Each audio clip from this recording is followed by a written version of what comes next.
Neste momento, Deus, através desta emissora, leva até você mais um programa de fé, com mensagens, hinos e orações a seu favor.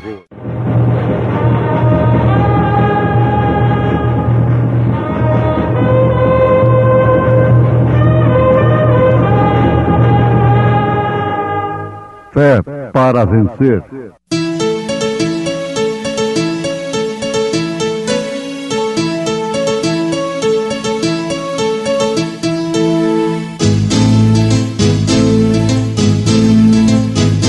Mensageiro, Deus enviou o seu profeta, seu profeta Este som de alarido retumbando está, E as águias de Deus, já voando estão. William Branham foi seu nome e Deus foi com ele, E a coluna de fogo sempre lhe seguiu. A palavra ele pregou, com fidelidade. Na verdade vos digo que aquele que crê em mim também fará as obras que eu faço, e as fará maiores do que estas, porque eu vou para meu Pai.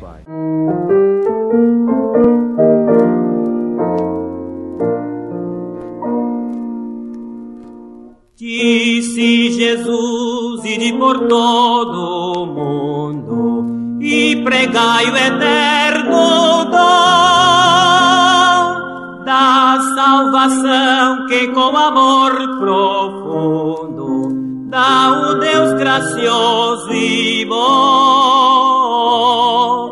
feita na cruz com sacrifício e dor.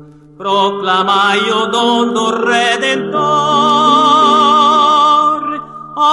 conquistai almas perdidas, buscai o pecador enfermo quase moribundo. Vamos, irmãos, levar essa luz ao mundo inteiro. Vamos, irmãos, contar que esse dom é verdadeiro. Vamos, irmãos, pregar muito confiados no Cordeiro, que na cruz já fez a nossa redenção.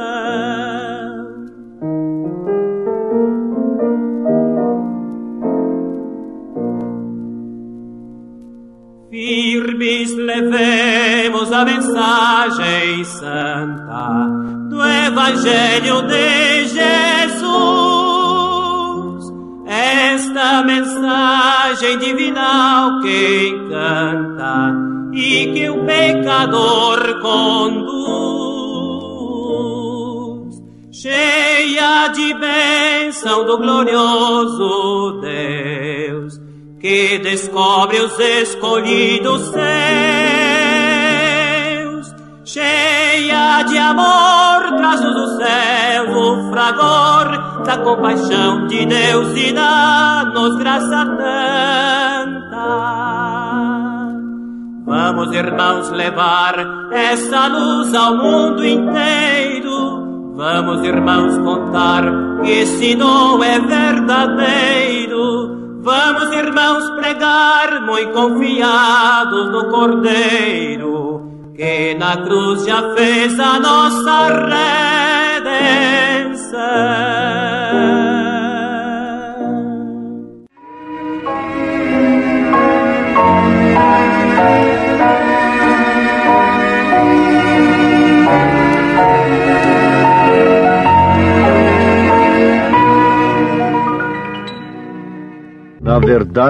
Na verdade vos digo que aquele que crê em mim também fará as obras que eu faço, e as fará maiores do que estas, porque eu vou para meu Pai. São João, capítulo 14, verso 12. São palavras de nosso Senhor Jesus Cristo, contra as quais pouco adianta o homem trabalhar, arrazoar. São palavras que permanecem para sempre, ainda que passem os céus e a terra. A palavra de Jesus permanecerá para sempre. O melhor que nós fazemos é aderirmos com fé genuína, simples, ao que Deus diz. Porque não passaríamos de incrédulos se duvidássemos da exatidão de toda a palavra de Deus. E quando nós procuramos arrazoar, o que significa prosseguir sem autorização, então nos tornamos um intérprete das Escrituras e não passamos por fim de incrédulos e fabricantes de incrédulos. Porque toda palavra divinamente inspirada, esta sim é pronta para corrigir, para redarguir, para exortar, promovendo o verdadeiro resultado para o qual ela foi enviada. E esta, sendo a palavra de Deus, não volta vazia. Ela realiza o propósito de Deus na vida do homem e da mulher. Então, ouvintes, estamos sendo desafiados a crermos na exatidão total da palavra de Deus, sem nenhuma interpretação humana. Recebermos a Deus como Ele vem para nós. Vocês sabem perfeitamente de como Deus veio ao mundo no seu Filho. E eles não receberam a Deus. Por quê? Porque Deus não veio da maneira que eles pensavam. Se eles tivessem um coração aberto para receberem a Deus como Deus vem, como Deus veio, como Deus se manifestou, então tudo teria sido ao contrário. Jesus teria sido recebido, mesmo nascendo de um pobre casal ali, numa manjedoura, tão simples, tão humilde, eles teriam recebido. Por quê? A exatidão da palavra era justamente aquilo. Não resta dúvida. Agora, ele seria forte na verdade, de acordo com as profecias, mas não de acordo com os pensamentos humanos, não de acordo com a maneira humana, não de acordo com a tradição. Ele também viria sobre um asno, ele seria homem de trabalho, ele seria homem de dores, ele seria provado em tudo, e eles conheciam estas Escrituras. O importante é isto. Como nós conhecemos a Bíblia hoje, praticamente de cor, como muitos conhecem hoje. Mas não há de se admirar que os grandes eruditos do dia em que Deus se manifestou na manjedoura, apesar de profundo conhecedores das Escrituras, não puderam receber a Deus por causa da maneira que Deus se manifestou. O que não é de se admirar que também os eruditos do presente século e dos séculos passados não tenham reconhecido a Deus da maneira simples que Ele tem se manifestado. Sempre Deus se manifesta em simplicidade. Ele está escondido e revelado em simplicidade. Por isso Ele próprio levantou os olhos aos céus e deu graças ao Pai, dizendo: graças te dou, ó Pai, Senhor dos céus e da terra, porque escondeste estas coisas aos sábios entendidos e as revelaste aos pequeninos. Esta foi uma oração de gratidão, do próprio Jesus Cristo. Porque Deus estava escondido e manifestado em simplicidade. Agora Ele é o mesmo ontem, hoje e eternamente. Arrazoar isto é prosseguir sem autorização, é se perder na encruzilhada, justamente onde deveria ter o assim diz o Senhor, a seta orientadora de Deus, o dedo indicador de Deus. Naquele dia havia um dedo indicador, havia uma seta indicando, mas essa seta também era tão simples. Esse dedo indicador também era tão simples. Veio do deserto, e naqueles dias a palavra do Senhor veio a João no deserto. E lá estava aquele homem tão simples, tão humilde, mas com um dedo indicador, dizendo: eis o Cordeiro de Deus, que tira o pecado do mundo. Mas apontando para quem? Para um grande homem, de uma grande posição intelectual, social, religiosa? Não, apontando para o Nazareno, para o Galileu.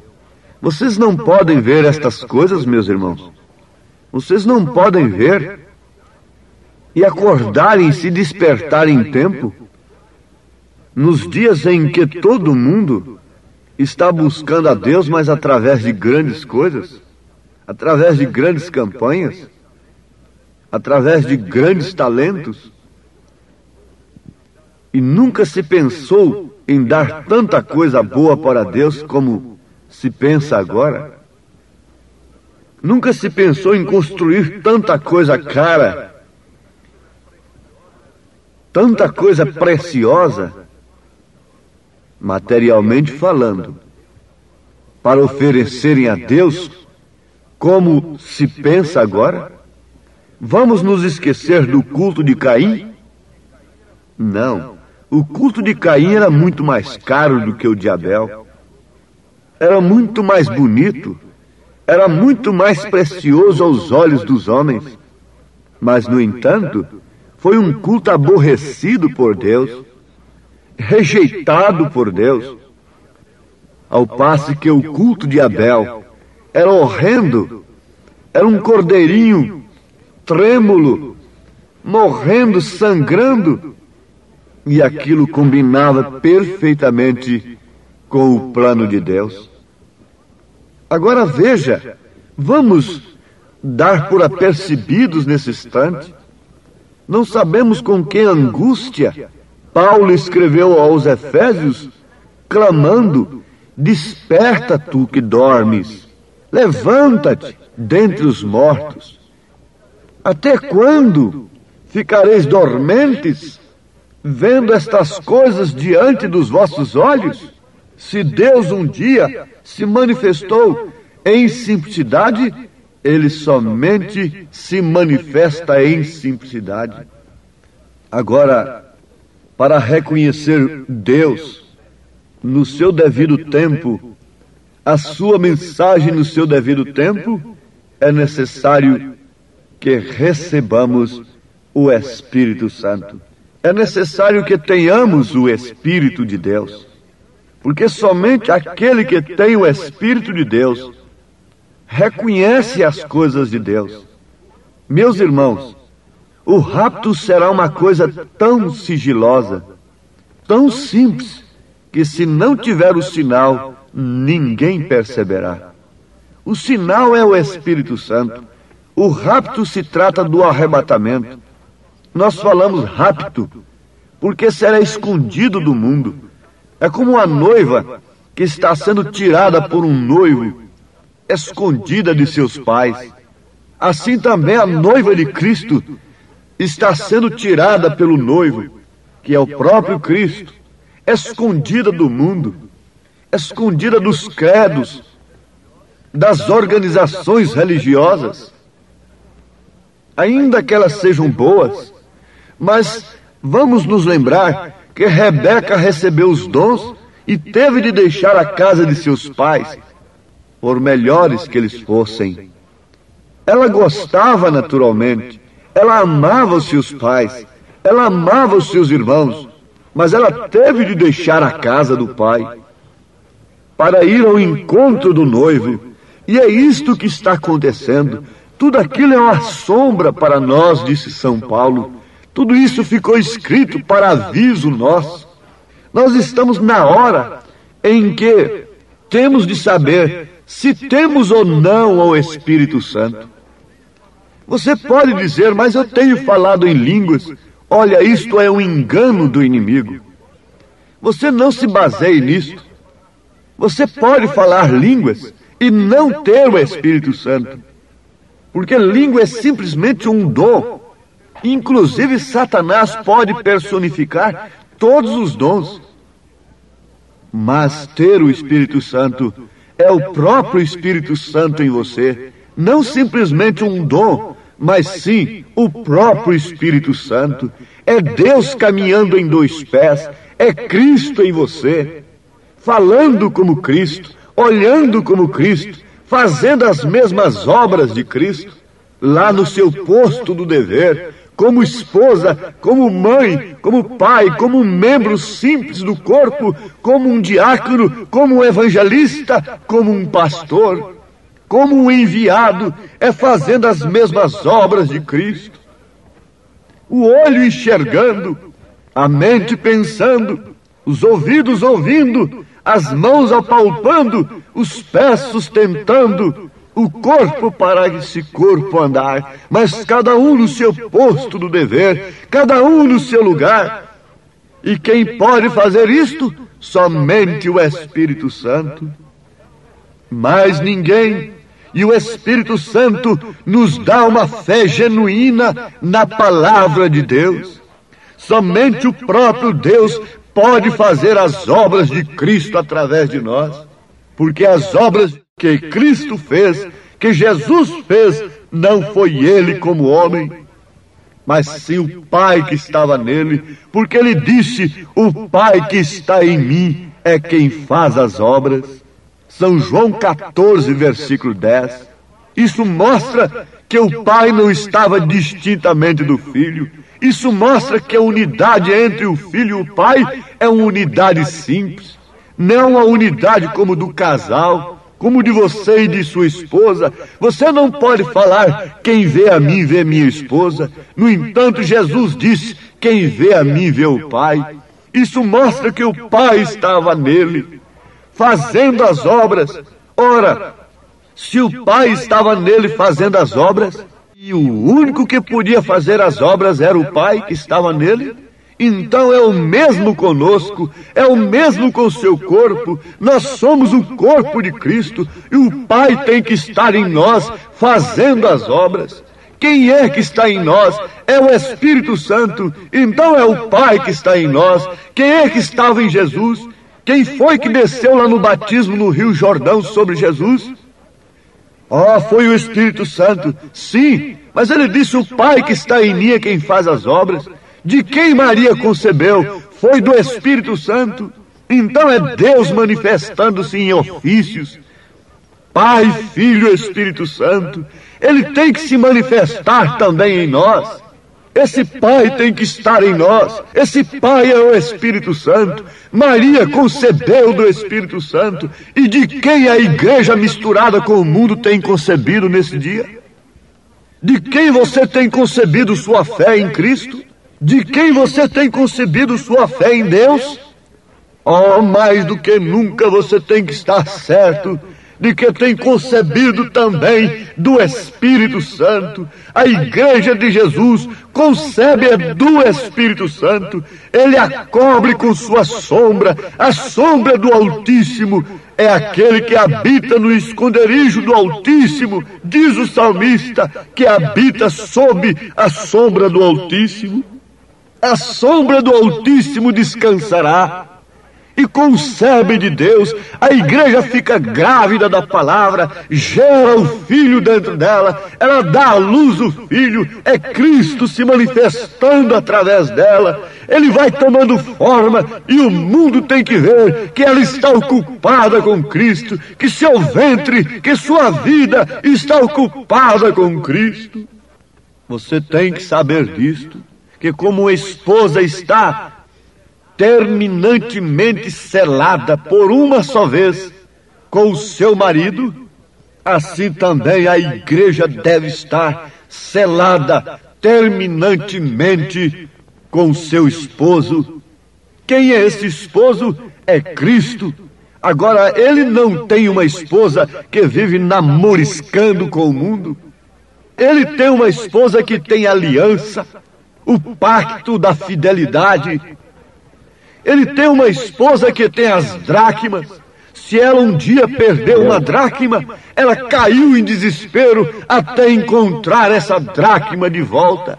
E tem encontrado, quando a mensagem chegou, a luz chegou, ela encontrou a dracma perdida e ela agora está em festa, em gozo, porque o Pai está nela, o Espírito Santo está nela. Você não é mais nem menos do que um filho de Deus. As obras que eu faço, Deus está em sua igreja. Para quê? Para fazer grandes obras para o mundo ver? Não, Deus está em sua igreja para continuar suas obras. Sabemos que a morte de Jesus Cristo não pôs fim ao seu ministério. Não, porque logo como ele foi enviado pelo Pai e o Pai veio nele, também ele enviou a igreja e veio na igreja. Então a igreja está aqui para continuar o ministério de Cristo. Por esta causa ele enviou o Espírito Santo. Ele sabia que suas obras não podiam ser feitas de outra maneira. Ele tinha que enviá-lo. O Pai enviou ao Filho e logo pôs em você tudo que estava no Filho. Você crê assim, diz amém, e mostre com sua vida. Busca a estatura do homem perfeito. Busca o Espírito Santo, de modo que as mesmas obras que ele fez, o fará você e também o fará a igreja. Não desejaria você fazer as obras de Deus? Jesus disse: deves crer em mim se desejas fazer as obras de Deus. Como é que você crê nele? Você não poderá fazer até enquanto não houver recebido o Espírito Santo. Porque sem ele, nenhum homem pode dizer que Jesus é o Filho de Deus. Sem o Espírito Santo, você estará dizendo o que algum outro tem dito, que ele é segunda pessoa. Filho de Deus não quer dizer segunda pessoa. Filho de Deus quer dizer um que traz o ministério do Pai na terra. Filho de Deus quer dizer um que traz o sangue do Pai para resgatar os pecadores. Filho de Deus quer dizer Emanuel. Filho de Deus quer dizer Pai da eternidade. Filho de Deus quer dizer Rei dos reis, Senhor dos senhores, quer dizer o primeiro e o último, o Alfa e o Ômega. Oh, isto me faz vibrar a alma e me faz alegrar o coração ao constatar tão grandes verdades, tão grandes maravilhas. Portanto, se há uma coisa urgente para esse momento, apressante, absolutamente essencial e necessário e obrigatório, é que você receba o Espírito Santo agora, porque senão você não poderá levantar-se na ressurreição. É uma obra do Pai. Levantou o Filho, Jesus Cristo foi levantado. Esta é a obra do Pai também em nosso corpo mortal. Nos levanta dentre os mortos, nos esclarece. E se um dia dormirmos no Senhor, Ele nos chamará também pela voz do arcanjo. Ó Deus, sela com o Espírito Santo esta palavra. Te peço no nome do Teu Filho amado, Jesus Cristo. Amém, Senhor. Amém.